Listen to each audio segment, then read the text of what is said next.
خود کو عزت اور ذلت سمجھنے والے پرلے درجے کے بیوقوف ہوتے ہیں. یہ کوئی عزت ذلت کا معیار تھوڑی ہے. ان دنوں میں افغانستان میں طالبان کی حکومت تھی, ان کی ایک ٹیم آئی, وہ بیچارے تو بالکل ہی مولانا ٹائپ کے لوگ تھے, ان کی بھی ٹیم آئی, ہار کے چلی گئی. تو لوگ کہنے لگے افغانستان کیا ہو گیا, بڑا رسوا ہو گیا. میں نے ان سے کہا افغانستان سے پنگا نہیں لینا, افغانستان سے پنگا نہیں لینا.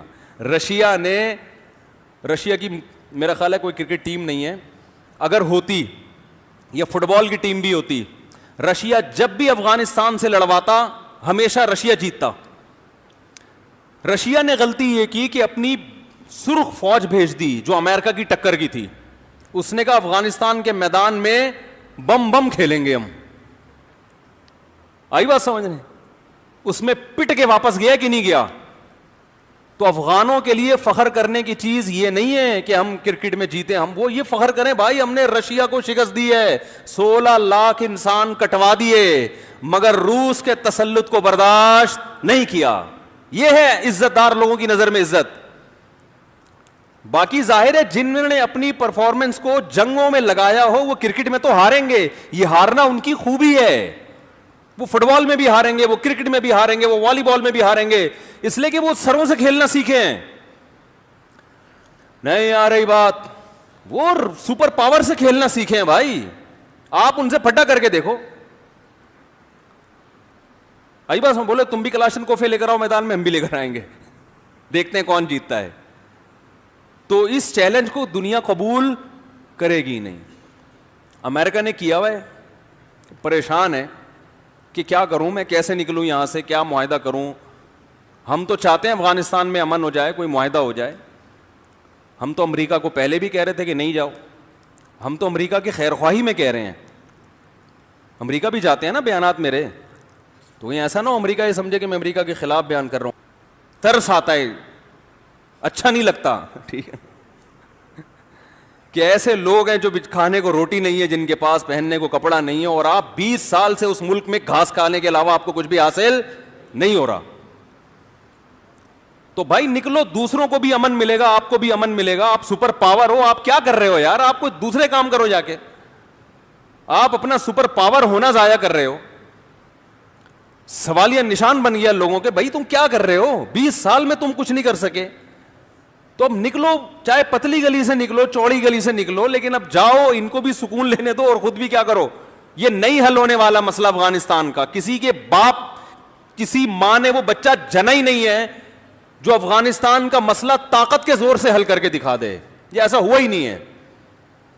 جب ہندوستان میں مسلمانوں پہ آفت آتی تھی نا کوئی, تو ادھر سے پٹھانوں کو بلوایا جاتا تھا. یہ سارے ٹیپو سلطان, محمود غزنوی, یہ کون تھے؟ سارے افغانی تھے نا. یہ سارے آتے تھے اور ایسی کی تیسی کر کے چلے جاتے تھے. تو علمی کارنامہ, علمی جو کام ہیں وہ ہندوستان کے علماء کے زیادہ ہیں, لیکن میدان جنگ میں جو کردار ہے وہ افغانوں کا زیادہ رہا ہے ہمیشہ. دونوں سے مل کے دین پھیلائے. تو امریکہ کی محبت میں یہ بات کہتا ہوں کہ بھائی امریکہ سے کو چاہیے کہ یہاں سے کیا کرے, نکل جائے, ورنہ بہت زیادہ نقصان ہوگا. تو وہ تو لڑ رہے ہیں, لڑتے لڑتے لڑتے لڑتے وہ تو لڑتے ہی جا رہے ہیں. ان کے تو ویژن ہی یہی ہے آخرت. ایسا ویژن ہے, دیکھو امریکہ کے کمانڈر کا بیان آیا تھا کہ ہم یہ جنگ افغانوں سے جیت نہیں سکتے. اس کی وجہ اس نے یہ بیان کی کہ ہم ٹائم باؤنڈ ہیں. بھائی جب بھی کوئی جنگ چھیڑی جاتی ہے تو اس میں ایک ٹائم ہوتا ہے نا کہ اس ٹائم کے اندر اندر ہم نے ہدف حاصل کر لینا ہے. ایسا تھوڑی کہ لامتناہی جنگ لڑتے ہی رہیں, کوئی رزلٹ ہی نہیں آ رہا بس لڑتے چلے جاؤ, ایسا تو دنیا میں کوئی نہیں کرتا نا. انہوں نے کہا یہ جو جنگ لڑ رہے ہیں نا, ان کے پاس ٹائم بہت ہے, کیونکہ ان کا نظریہ ہے کہ ہم شہید ہو کے جنت میں جاتے ہیں, تو جتنے چلے جائیں, جتنے زیادہ چلے جائیں, کوئی مسئلہ نہیں ہے.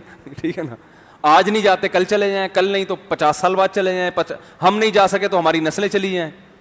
تو جب ان کا ویژن کوئی ٹائم ہے ہی نہیں کہ انہوں نے یہ کہا کہ ہم نے اتنے عرصے میں امریکہ کو یہاں سے نکالنا ہے, 10 سال میں یا 15 سال میں. انہوں نے کہا کوئی بات نہیں, 10 سال میں نکلے, 20 میں نکلے, 30 میں نکلے, 40 میں, ہماری بلا سے, ہم لڑتے رہیں گے لڑتے رہیں گے لڑتے رہیں گے لڑتے رہیں گے. تو انہوں نے کہا ایسی قوم سے کیسے لڑو جس کے پاس لڑنے کے لیے قیامت تک کا ٹائم ہو, اور ہمارے پاس ٹائم کیا ہے, کیونکہ اور بھی غم ہے نا زمانے میں محبت کے سوا. یہ امریکہ خود شعر پڑھتا ہے, اور بھی غم ہے زمانے میں محبت کے سوا. اس کا پہلا مصرع کیا ہے, فرقتیں اور بھی ہیں زمانے میں, فرقت کیا ہے یار, بڑا ٹائٹ شعر ہے. اور بھی ہیں زمانے میں, راحتیں اور بھی ہیں زمانے میں راحت وصل کے سوا. ہاں راحتیں اور بھی ہیں وصل کی راہ, وصل کہتے ہیں محبوب سے ملاقات. شاعروں کی عادت ہوتی ہے نا, ہر وقت محبوب کے قصے لے کے بیٹھے ہوتے ہیں نا. جب خوشی کی بات ہوتی ہے محبوب سے ملاقات ہو گئی, جب غم کی بات, شعر میں غم پیدا کرنا ہو تو محبوب بچھڑ گیا, شعر میں خوشی پیدا کرنی ہو تو محبوب سے ملاقات ہو گئی, شعر میں غم پیدا کرنا ہو تو محبوب بچھڑ گیا. تو اسی پہ پورا شاعری گھومتی ہے. تو ایک شاعر نے کہا کہ بھائی وصل کہتے ہیں ملاقات, وصال یعنی محبوب سے, تو کہتے ہیں راحتیں اور بھی ہیں راحت وصل کے سوا. ہاں راحتیں اور بھی ہیں وصل کی راحت کے سوا. راحتیں یعنی خوشیاں محبوب سے ملاقات کے علاوہ بھی زمانے میں, اور بھی غم ہے زمانے میں محبت کے سوا. وہ شاعروں کو کہہ رہے بھائی دوسری بات بھی کر لیا کرو.